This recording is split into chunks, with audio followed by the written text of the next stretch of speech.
Today, we're diving into trading in the zone.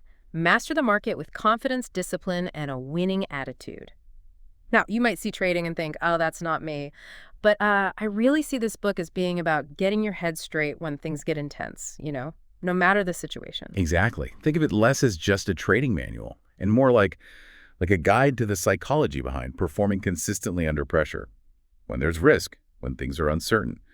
So our mission here really is to dig into those core mental principles, the author says, separate the winners from, well, everyone else. And importantly, how these ideas might help you manage your own mindset for better results, whatever field you're in. Okay, let's start with something that really jumped out at me. The author just states, point blank, that more market analysis isn't the key. It's not the secret to consistent success. It's your attitude, your state of mind. That just feels wrong, doesn't it? Like completely backwards. Yeah, you'd think more information equals better results. But that's the central paradox the book hammers home. Trading is full of these things where common sense, from daily life just leads you down the wrong path in the market, like risk. Obviously, trading is risky. But accepting that risk, truly, deeply accepting it, that's actually a skill you have to learn. Wow. So all that effort studying charts, economic news, it might not be the main thing. That's the argument, yeah. The book suggests that loads of really smart, analytical people fail at trading. Why? Because their underlying attitudes, maybe things they don't even realize they have, just generate fear. Fear instead of trust in themselves. It's surprising, he notes, that consistent losers often include really accomplished people, doctors, lawyers, engineers. Huh. Even market analysts themselves sometimes struggle to trade profitably. Exactly. Makes you really wonder what that missing piece is, doesn't it? Which I guess leads to this idea that the book talks about this threshold of consistency. Yeah. What separates the people who seem to just effortlessly pull money from the market from those who are always struggling? Well, the author paints a picture of two groups. You've got the traders who seem almost magical, consistently profitable, and then the vast majority for whom success feels like always just out of reach. And the key difference, he argues, isn't raw intelligence or, fancier software. It's a unique mental setup. A mindset. A mindset, yeah, one that allows for incredible discipline, focus, and this sort of unshakable confidence, even when things are going against them. So it's more about what's happening inside the trader's head than what the market itself is doing at any given moment. That's the absolute core of it. And the book is pretty blunt that most traders go through a lot of pain, emotional, financial, before they maybe develop this winning attitude. Very few just get it from the start, unless maybe they grew up in that environment or had a really exceptional mentor who understood the psychology. Okay, let's dig into a major factor here, fear. The author points to 4 main trading fears. What are those? Yeah, the big 4, according to the book, are fear of being wrong, fear of losing money, fear of missing out, FOMO. FOMO. Yeah, and the last one is fear of leaving money on the table, like not getting every last penny out of a winning trade. And how do these fears actually mess traders up? It's not just feeling bad, right? Oh, definitely not. What's really crucial is that these fears, they become self-fulfilling. They literally distort how you see the market. They cloud your judgment, leading to classic mistakes.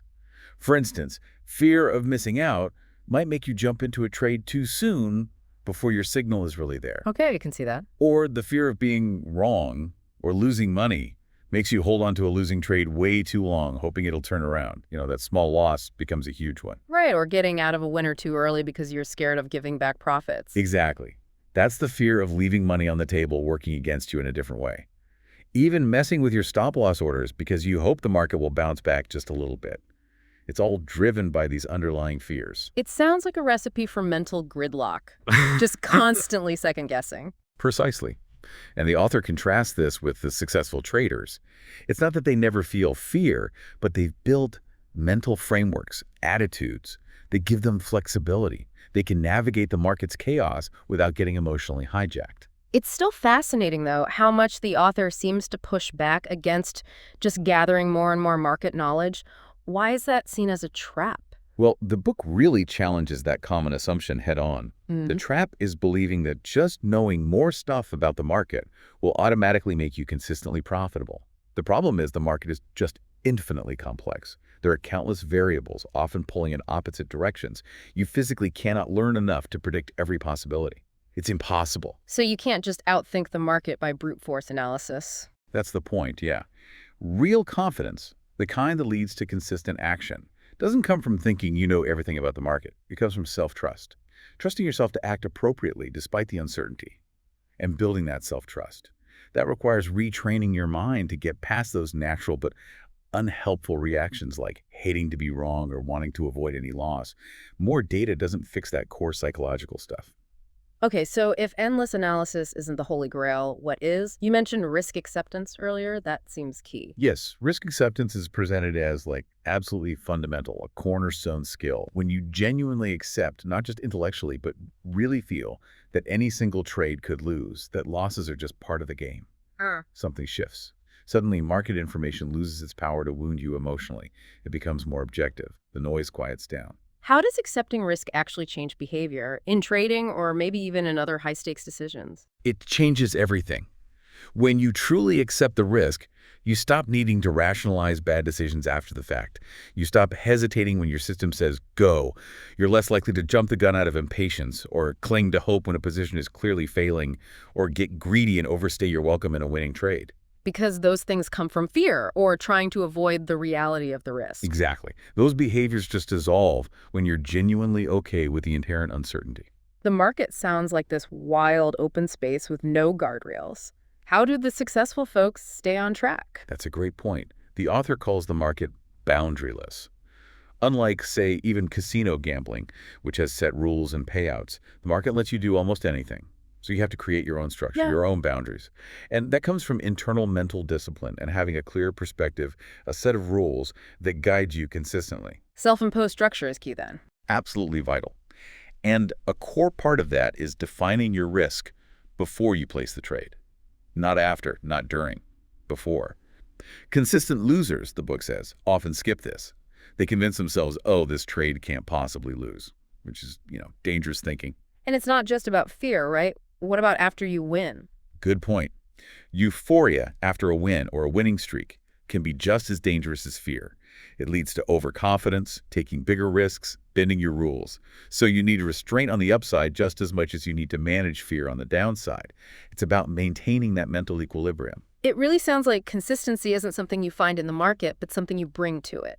That's exactly the message. The author is crystal clear. Consistency starts in your mind, not out there. He uses this great analogy. It's like trying to make yourself feel happy when you're just not having fun. It doesn't work. You can't force consistency if your underlying beliefs and attitudes aren't aligned with it. So consistency is more like a natural result of having the right mental state. Precisely. It's a byproduct. The book talks about being in the flow or in the zone where trading feels almost easy, effortless. Why? Because there's no fear blocking you, no internal resistance fighting against what you need to do. You're not trying to force the market to give you something. You're just available. Exactly. You're making yourself available to take advantage of the opportunities the market presents moment by moment without all the emotional baggage. This makes me think about expectations. They seem to drive a lot of the emotional ups and downs. Huge factor. The book explains that most emotional pain in trading comes from unmet expectations. You expected the market to go up, it went down, and now you feel bad. And where do those expectations come from? They come from your beliefs about how things should work. Plus, our minds naturally connect what's happening now with past experiences. So if you just had a big loss, the current market data might feel extra threatening, even if it's a good setup. Or after a few wins, you might feel invincible and ignore warning signs. Exactly. You start seeing the market through the lens of your recent past, not objectively for what it is right now. Think about everyday life. If you expect a party to be amazing and it's just, okay, you're disappointed, right? Same principle. So the market itself is just data until we layer our meaning onto it. That's the idea. The market provides neutral information. Price goes up, price goes down, volume increases, it decreases. We assign the meaning good, bad, scary, exciting based on our beliefs and past conditioning. The market doesn't care about our P&L. Okay, this leads to what seems like a really simple but maybe profound belief the author advocates. Anything can happen. Why is embracing that so critical? It sounds simple, yeah, but the author argues it's maybe the most effective functional belief a trader can hold.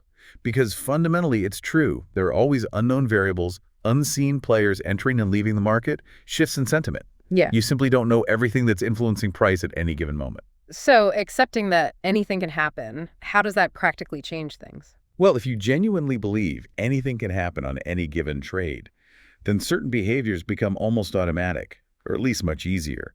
Things like always predefining your risk, cutting your losses without agonizing over it, having a plan for taking profits instead of just hoping for more. Those become logical necessities. Rather than trying to be certain about something that's inherently uncertain.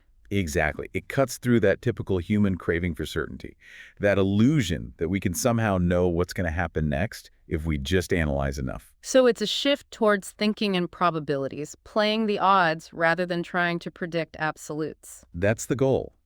But the book stresses that just knowing about probabilities isn't enough. You have to train your mind to actually operate from that perspective. Our brains naturally focus on what we know, which is the past. But the market is always now, always unique in some way. Every moment is fresh. Like predicting the weather, you know the probability, but you don't know for sure until it's happening. Great analogy. Successful traders approach it like that. The book mentions this trader, Bob, a CTA, who understood probability theory inside out. But couldn't apply it. Right. Intellectually, he got it. But in the heat of the moment, his old beliefs, his fears took over. He couldn't consistently act based on probabilities. Traders who really get this, they aren't obsessed with predicting the next tick. They focus on executing their strategy, their edge, consistently. They know wins and losses come in random clusters over the short term, but their edge works out over time, like a casino. Unlike the typical trader who keeps digging for more analysis, trying to eliminate the randomness they can't control. Exactly. Trying to create certainty where it doesn't exist. Okay, so this probabilistic mindset rests on what the author calls 5 fundamental truths.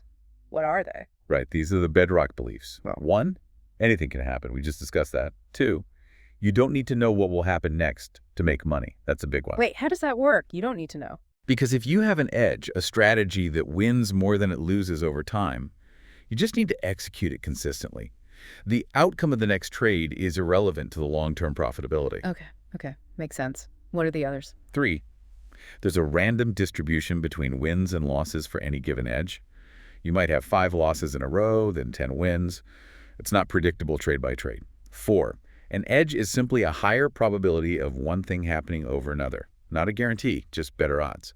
And 5, every moment in the market is unique. Even if a chart pattern looks identical to one from yesterday, the underlying participants and forces are different.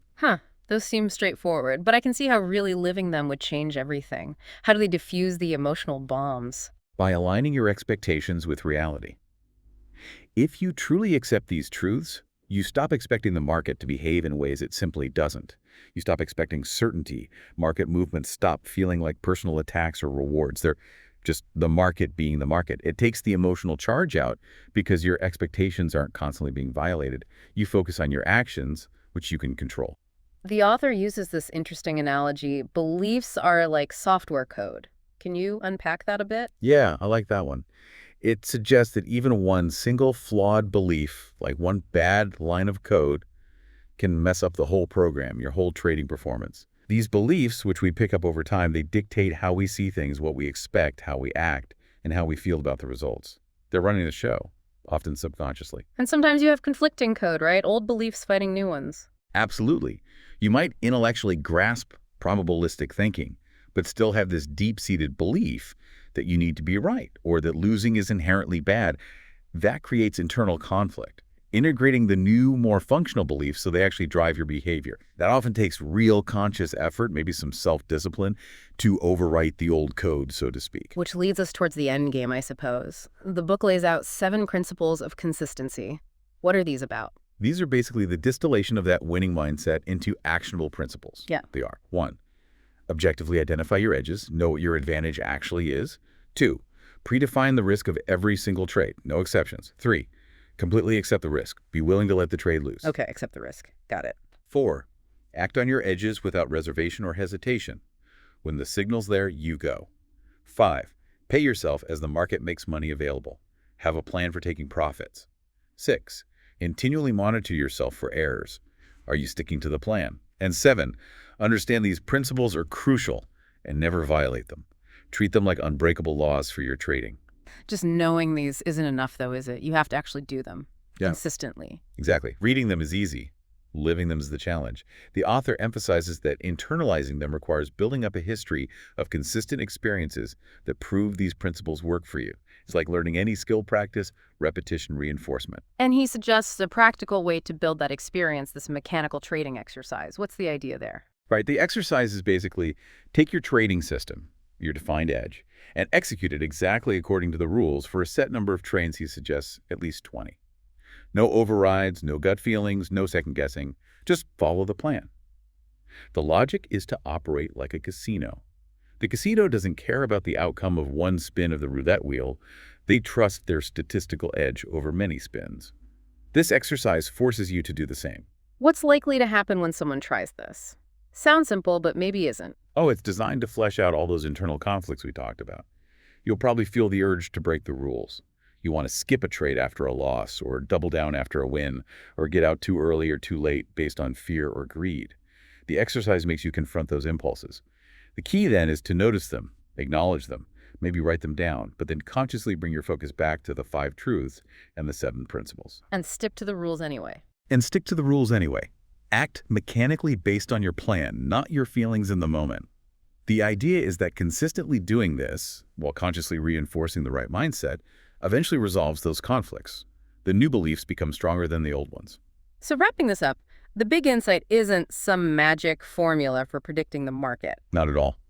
The real takeaway, the core message, is that mastery in trading, and probably in any challenging, uncertain field, comes down to mastering yourself, your own mind, your beliefs, your attitudes, especially around risk and uncertainty and being wrong. It's a journey, then, from reacting emotionally to accepting probabilities calmly. A very personal journey, yeah. But the book provides a really solid map, those principles and truths, for anyone who wants to engage with uncertainty in a more consistent, less emotionally draining way. So for you, the learner, think about this. How could these ideas about managing your mental software apply beyond trading? Where do you face risk or pressure or want more consistent results? Are there any flawed lines of code in your own thinking that maybe hold you back? Yeah, what beliefs or attitudes really struck a chord with you today? How might consciously trying to apply, say, the 5 fundamental truths or the 7 principles actually shift how you approach a tough situation in your own life or work? This dive into the zone is really just scratching the surface of how powerful our own minds can be.